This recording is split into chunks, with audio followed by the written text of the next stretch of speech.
Good evening students. आज से हम पढ़ेंगे विज्ञान का प्रथम अध्याय भौतिक जगत। और ये विज्ञान में जो हमारे 3 सब्जेक्ट होते हैं, भौतिक विज्ञान, रसायन विज्ञान और गणित।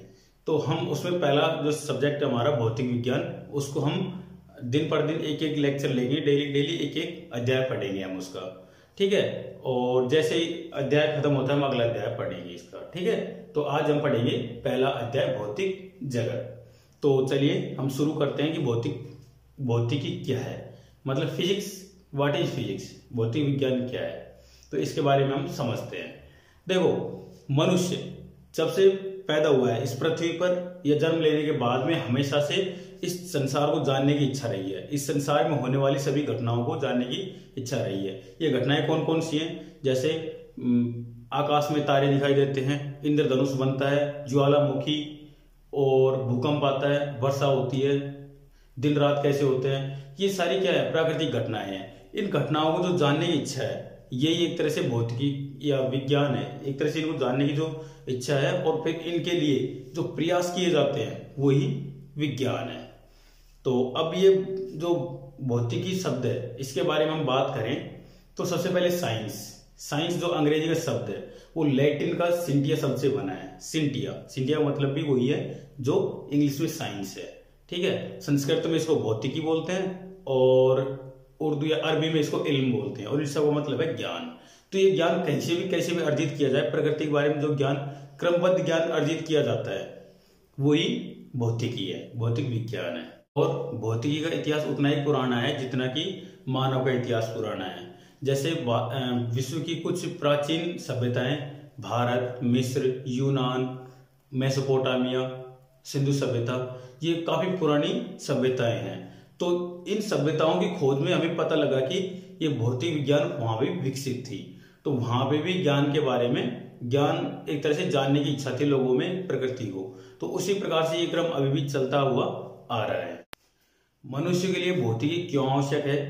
क्योंकि भौतिकी से वैज्ञानिक जो भी प्रयोग करते हैं, प्रयोग करके जो निष्कर्ष निकालते हैं, उनके आधार पर मनुष्य की या व्यक्तियों की जरूरतों के लिए कुछ आवश्यक वस्तुएं जुटाई जाती हैं। उन आवश्यक वस्तुओं के विकास के लिए भौतिक विज्ञान बहुत ज्यादा आवश्यक है। जैसे बहुत सारे यहाँ पर सिद्धांत दिए गए हैं, उन सिद्धांतों का विकास करके मानव के उपयोग के लिए बहुत अच्छी अच्छी वस्तुएं बनाई गई हैं जो मनुष्य के लिए आवश्यक है। जैसे हम ये कपड़े पहनते हैं, हम गाड़ी में चलते हैं, तो वो भी सब विज्ञान के, भौतिक विज्ञान के नियमों पर आधारित है। तो ये ही मनुष्य अपनी जरूरत के लिए जो भी चीज बनाता है, उनके पीछे को कहते हैं ना कि आवश्यकता आविष्कार की जननी है। तो मनुष्य को जिस जिस चीज की जैसे जैसे आवश्यकता पड़ती है, उसी के अनुसार आविष्कार होते चले जाते हैं, तो आविष्कार करते हैं। जैसे अभी कोरोना वायरस की वजह से बहुत सारे लोग मारे गए हैं, तो बचे हुए लोगों को बचाने के लिए वैज्ञानिक दिन रात प्रयासरत हैं। तो जैसे ही वो प्रयोग कर रहे हैं, तो वो जो प्रयोग है, वो वैज्ञानिक प्रयोग कहलाते हैं। वैज्ञानिक प्रयोग क्या होते हैं? वैज्ञानिक विधि क्या है? तो वैज्ञानिक विधि ये होती है कि कोई भी हमारे पास में प्रेजेंट स्थिति है, उस प्रेजेंट स्थिति में कोई भी चीज जिस तरीके से है, उसी अनुसार प्रयोग किए जाते हैं। और प्रयोग करने पर 2 तरह के रिजल्ट निकलते हैं, एक सफल प्रयोग और एक निष्फल प्रयोग। मतलब एक अच्छे परिणाम और एक बुरे परिणाम। बुरे परिणामों से सीखा जाता है और जो अच्छे परिणाम हो उनको आगे बढ़ाया जाता है। आगे बढ़ाकर जैसे जैसे एक निष्कर्ष पर पहुंचा जाता है, और जब फाइनल निष्कर्ष पर पहुंच जाता है, उसको फिर प्रौद्योगिकी में लागू किया जाता है। और प्रौद्योगिकी में लागू करने के बाद में उसको पूरे विश्व की जनता के लिए उसको दे दिया जाता है। तो ये भौतिक विज्ञान का एक बहुत ही बड़ा लाभ है। संसार के बहुत सारे वैज्ञानिकों ने, अलग अलग देश के वैज्ञानिकों ने बहुत सारे नियम दिए। वो कौन कौन से देशों के वैज्ञानिकों ने कौन कौन से नियम दिए, देखो इस तरह से, ये जो टेबल में देने जा रहा हूं आगे, वो सब लिखा हुआ है। एक एक करके हम देखते हैं इसको। संसार के विभिन्न देशों के कुछ भौतिकविदों के प्रमुख योगदान। तो इसमें हम देखेंगे जो प्रमुख वैज्ञानिक हैं, उनके द्वारा क्या क्या आविष्कार किए गए हैं और वो किस देश के रहने वाले हैं। तो चलिए शुरू करते हैं। सबसे पहले आर्किमिडीज, ये यूनान के रहने वाले थे, और इन्होंने कौन कौन सिद्धांत दिए थे? उत्प्लावकता का नियम और उत्तोलक का नियम, ठीक है। और गैलीलियो गैलीली, ये इटली के रहने वाले थे, इन्होंने जड़त्व का नियम दिया था। तीसरा है क्रिश्चियन हाइगेंस, ये हॉलैंड के रहने वाले थे, इन्होंने प्रकाश का तरंग सिद्धांत दिया था। चौथा है सर आइजक न्यूटन, ये इंग्लैंड के रहने वाले थे, गुरुत्वाकर्षण का सार्वत्रिक नियम दिया था इन्होंने। इसके अलावा गति के नियम और परावर्ती दूरदर्शक। माइकल फैराडे, ये इंग्लैंड के रहने वाले थे, विद्युत चुंबकीय प्रेरण के नियम दिए थे इन्होंने। डायनेमो इसी सिद्धांत पर कार्य करता है। जेम्स क्लार्क मैक्सवेल, ये इंग्लैंड के रहने वाले थे, इन्होंने विद्युत चुंबकीय सिद्धांत, प्रकाश एक विद्युत चुंबकीय तरंग का नियम दिया था इन्होंने। हेनरिक रुडोल्फ हर्ट्ज, ये जर्मनी के रहने वाले थे, इन्होंने विद्युत चुंबकीय तरंगों की खोज की थी। जगदीश चंद्र बोस, ये भारत के कोलकाता के रहने वाले थे, बंगाल के, और ये अति लघु रेडियो तरंगे की खोज इन्होंने की थी। W.K. रोंजन, इन्होंने एक्स किरणों की खोज की थी, ये जर्मनी के रहने वाले थे। जे टॉमसन, ये इंग्लैंड के रहने वाले थे, इन्होंने इलेक्ट्रॉन की खोज की थी। मैरी स्क्लोडोस्का क्यूरी, मैरी स्क्लोडोस्का क्यूरी, जिसको मैडम क्यूरी के नाम से या मैरी क्यूरी के नाम से जाना जाता है, ये पोलैंड की रहने वाली थी, इन्होंने रेडियम तथा पोलोनियम की खोज की थी। प्राकृतिक रेडियो एक्टिवता का भी अध्ययन इन्होंने किया था। अल्बर्ट आइंस्टाइन, ये जर्मनी के रहने वाले थे, प्रकाश वैद्युत नियम इन्होंने दिया था, और इसके अलावा आपेक्षिकता का सिद्धांत भी इन्होंने दिया था। विक्टर फ्रांसिस हैंस, ये ऑस्ट्रिया के रहने वाले थे, और कॉस्मिक विकिरण की खोज इन्होंने की थी। R.A. मिलिकन, ये अमेरिका के रहने वाले थे, इलेक्ट्रॉन आवेश की माप इन्होंने की थी। अर्नेस्ट रदरफोर्ड, ये न्यूजीलैंड के रहने वाले थे, और इनका परमाणु का नाभिकीय निदर्श, जो स्वर्ण पन्नी पर इन्होंने जो प्रयोग किया था, वो बहुत फेमस है, 11वीं क्लास में आता भी है। नील बोर, ये डेनमार्क के रहने वाले थे, हाइड्रोजन परमाणु का क्वांटम निदर्श इन्होंने दिया था। चंद्रशेखर वेंकटरामन, ये भारत के रहने वाले थे, अणुओं द्वारा प्रकाश का अप्रत्यास्थ प्रकीर्णन इन्होंने बताया था। लुई विक्टर दे ब्रोगली, ये फ्रांस के रहने वाले थे, द्रव की तरंग प्रकृति का इन्होंने अध्ययन किया था। मेघनाथ साहा, भारत के रहने वाले थे, तापिक आयनन नियम इन्होंने दिया था। सत्येंद्र नाथ बोस, क्वांटम सांख्यिकी की खोज इन्होंने की थी, और ये भारत के रहने वाले थे। वोल्फगैंग पॉली, ये ऑस्ट्रेलिया के रहने वाले थे, और अपवर्जन नियम दिया था इन्होंने, पाउली का अपवर्जन नियम बहुत फेमस है।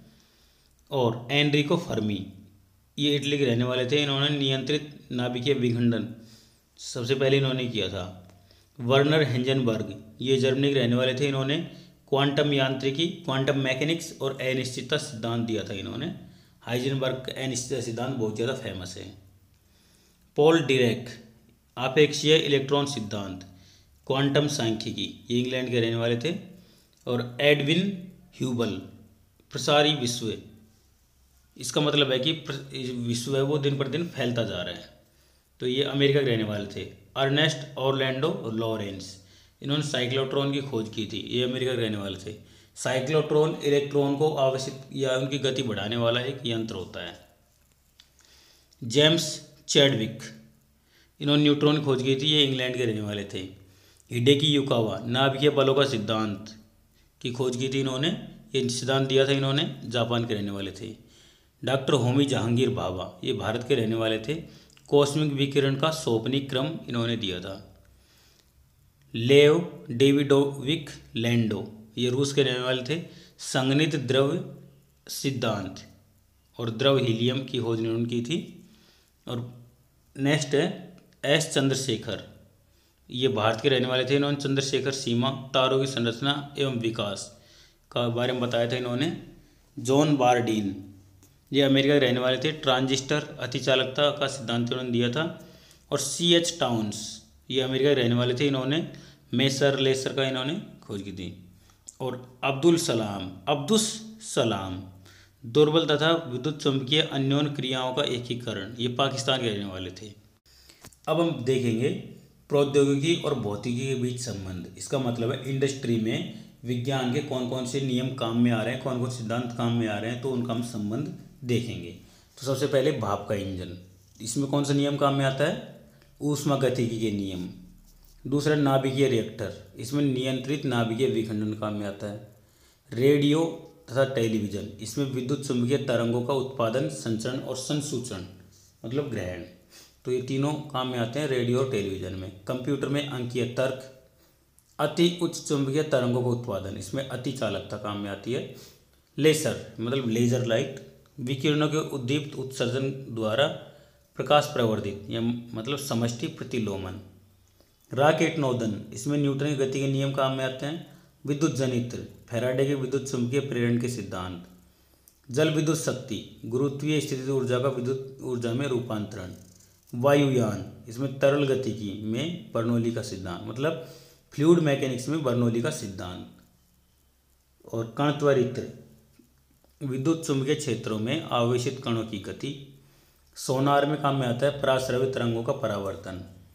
प्राकृतिक रेशे, इसमें काम में आता है प्रकाश का पूर्ण आंतरिक परावर्तन। अपरावर्ती आवरण, इसमें तनु फिल्म प्रकाशीय व्यतिकरण।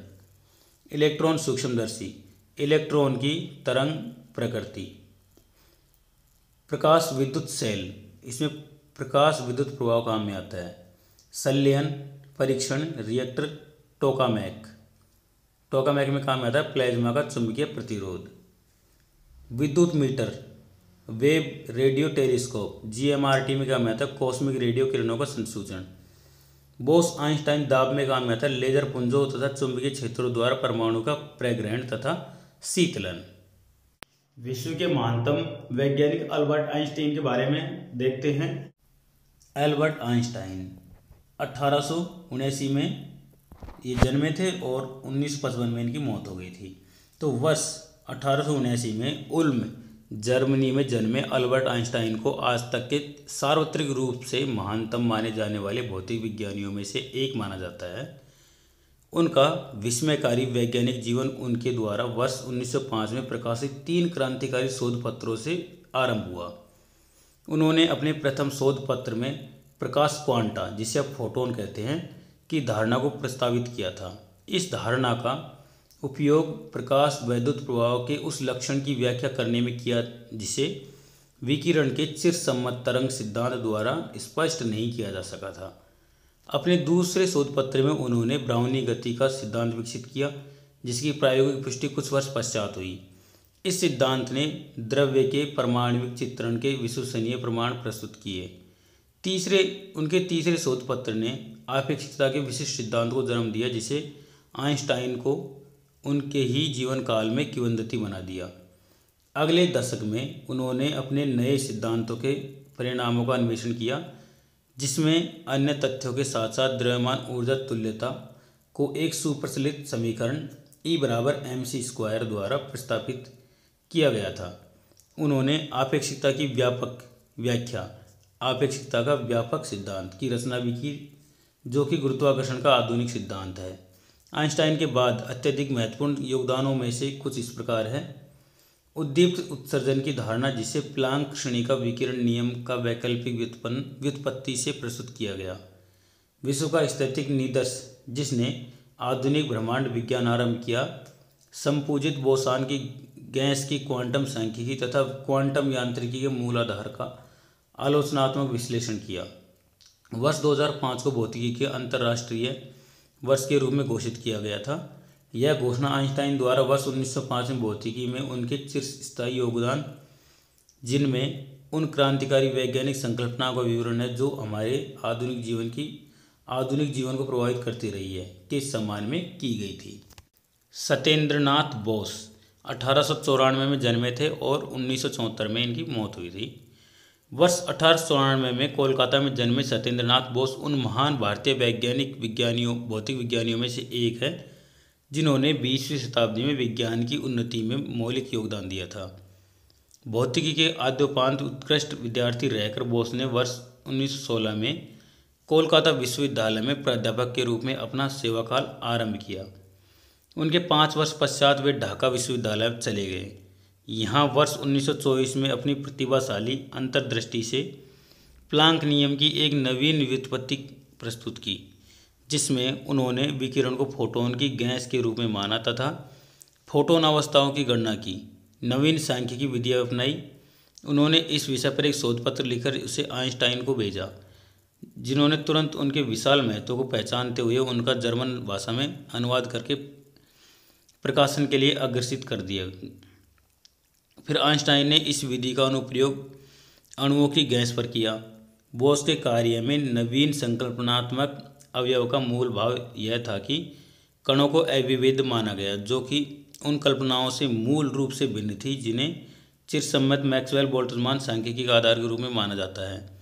शीघ्र ही वह अनुभव किया गया कि बोस आइंस्टाइन सांख्यिकी को केवल पूर्णांक प्रचक्रण वाले कणों पर ही लागू किया जा सकता है, और अर्ध पूर्णांक चक्रण वाले कणों के लिए, जो पाउली अपवर्जन सिद्धांत को संतुष्ट करते हैं, एक नवीन क्वांटम सांख्यिकी फर्मी डीरेक सांख्यिकी की आवश्यकता है। पूर्णांक प्रचक्रण वाले कणों को बोस को सम्मान देने के लिए बोसॉन कहते हैं। बोस आइंस्टीन सांख्यिकी का एक महत्वपूर्ण निष्कर्ष यह है कि अणुओं को किसी गैस का एक निश्चित ताप से कम ताप पर प्रावस्था संक्रमण किसी ऐसी अवस्था में होगा जिसमें परमाणुओं का अधिकांश भाग समान न्यूनतम ऊर्जा अवस्था में रहता है। बोस की पथ प्रदर्शक धारणा, जिसे आइंस्टीन ने आगे विकसित किया, का प्रभावशाली प्रमाणीकरण लगभग 70 वर्ष पश्चात परासीत क्षार परमाणुओं की तनु गैस के रूप में द्रव की नवीन अवस्था बोस आइंस्टाइन कंडेंसेट के प्रेक्षण द्वारा हुआ। भौतिक विज्ञान में 4 प्रकार के बलों के बारे में पढ़ा जाता है। तो वो बल कौन कौन से हैं? वो बल है सबसे पहले गुरुत्वाकर्षण बल, फिर दूसरा है चुंबकीय बल, तीसरा है नाभिकीय प्रबल बल, ठीक है, और चौथा है नाभिकीय दुर्बल बल। ये 4 प्रकार के बल हैं। इन बलों के कारण इस प्रकृति में बहुत सारे बल उत्पन्न होते हैं। तो वो जो उत्पन्न होने वाले बल हैं उनके बारे में हम भौतिक विज्ञान में अलग अलग विषयों के अंदर अध्ययन करते हैं। तुम 11वीं क्लास में इनके बारे में आपको ज्यादा विस्तार से नहीं बताया जाएगा, लेकिन जैसे ही आप अगली कक्षाओं में जाएंगे इनके बारे में, इन सभी बलों के बारे में और इन सब बलों से उत्पन्न छोटे छोटे जो बल, अलग अलग प्रकार के बल होते हैं, उनके बारे में हम विस्तार से अध्ययन करेंगे। तो चलिए देखते हैं ये बल कौन कौन से हैं। सबसे पहले गुरुत्वाकर्षण बल। ये गुरुत्वाकर्षण बल क्या होता है? ये जो प्रकृति है या जो ब्रह्मांड है उसमें 2 कणों के बीच में जो लगने वाला जो बल होता है, आकर्षण बल, ये दूसरे को खींचने वाला जो बल होता है, वो होता है गुरुत्वाकर्षण बल। दूसरा है विद्युत बल। जो कण होते हैं उनके बीच में बहुत छोटे छोटे बहुत सारे जो परमाणु के अंदर के जो कण होते हैं, जिनको बोलते हैं न्यूट्रॉन प्रोटॉन, उनके बीच में जो लगने वाले बल होते हैं, जो उनके जो इलेक्ट्रॉन के बहने के कारण जो एक तरह से बल उत्पन्न होता है, वो होता है विद्युत बल, ठीक है। इसके कारण चुंबकीय बल भी उत्पन्न हो जाते हैं। अब तीसरा जो बल आता है वो आता है प्रबल नाभिकीय बल। प्रबल नाभिकीय बल, जो परमाणु के नाभिक के अंदर जो बल पाए जाते हैं, मतलब जो कण पाए जाते हैं, उनके बीच में लगने वाला जो बल होता है, जैसे प्रोटॉन है, न्यूट्रॉन है, इनके बीच में जो बल पाए जाते हैं वो होते हैं प्रबल नाभिकीय बल। और अंतिम दुर्बल नाभिकीय बल। दुर्बल नाभिकीय बल क्या होते हैं? नाभिक कुछ कण उत्सर्जित करता रहता है, जिनके कारण एक बहुत ही हल्का बल लगता है, बहुत ही दुर्बल बल लगता है। ये कण होते हैं अल्फा बीटा गामा किरणें, जो धीरे धीरे उत्सर्जित करती रहती है। तो इनके कारण जो लगता है बल, जो बल लगता है वो होता है दुर्बल नाभिक। प्रकृति के मूल बल। तो यहाँ पर 4 प्रकार के बल होते हैं। सबसे पहला गुरुत्वाकर्षण। इसकी आपेक्षिक प्रबलता है 10⁻⁻39 और इसकी परास है अनंत, मतलब अनंत दूरी तक ये लगता है। और किन के बीच में लगता है? विश्व में स्थित सभी पिंडों के बीच में यह बल लगता है। दूसरा है दुर्बल नाभिकीय बल। ये 10⁻13 आपेक्षिक प्रबलता है इसकी, और परास इसकी बहुत कम होती है, अविनाभिकीय अमाप लगभग 10⁻16 मीटर में, बहुत छोटी परास होती है इसकी। और यह कुछ मूल कणों, विशेषकर इलेक्ट्रॉनों और न्यूट्रिनों के बीच में लगता है। विद्युत चुंबकीय बल, इसकी आपेक्षिक प्रबलता 10⁻2 है और इसकी परास अनंत होती है और आवेशित कणों के बीच में लगता है। प्रबल नाभिकीय बल, इसकी आपेक्षिक प्रबलता होती है 1 और परास होती है लघु या नाभिकीय अमाप 10⁻15 मीटर। और किन के बीच में लगता है ये? न्यूक्लियन और भारी मूलकणों के बीच में ये बल लगते हैं।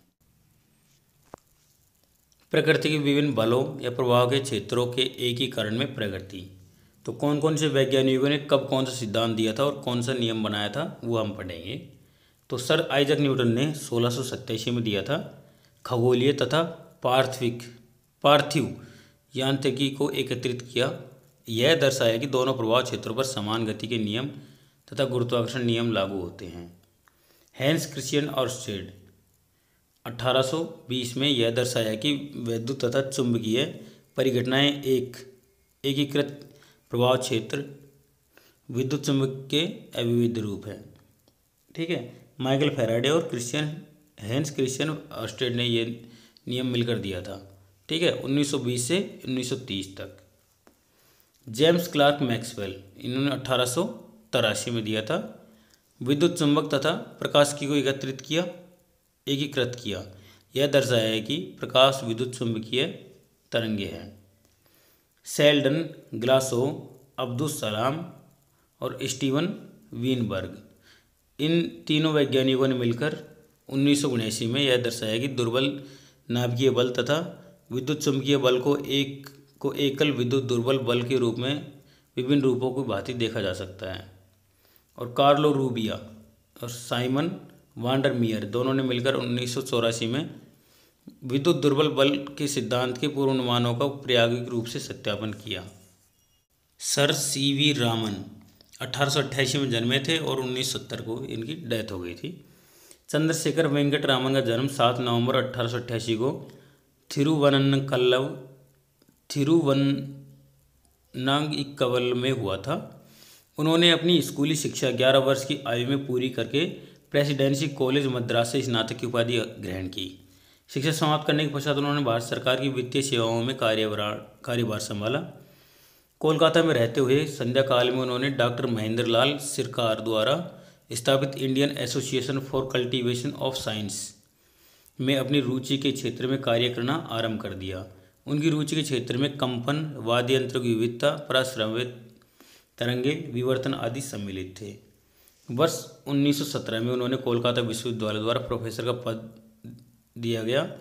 वर्ष 1924 में लंदन की रॉयल सोसाइटी ने उनका सोसाइटी के फेलो के लिए निर्वाचन किया तथा वर्ष 1930 में उनके कार्य, जिसे अब रामन प्रभाव कहते हैं, के लिए उन्हें नोबेल पुरस्कार से विभूषित किया गया। रामन प्रभाव में माध्यम के अणुओं, जब वे कंपन ऊर्जा स्तर तक उत्तेजित होते हैं, द्वारा प्रकाश के प्रकीर्णन घटना पर विचार किया जाता है। उनके इस कार्य ने आगे आने वाले कई विषयों के लिए अनुसंधान का एक महत्वपूर्ण रूप से नवीन मार्ग खोला। उन्होंने अपने जीवन के अंतिम वर्ष बेंगलोर में पहले भारतीय विज्ञान संस्थान तथा तत्पश्चात रामन अनुसंधान संस्थान में व्यतीत किए।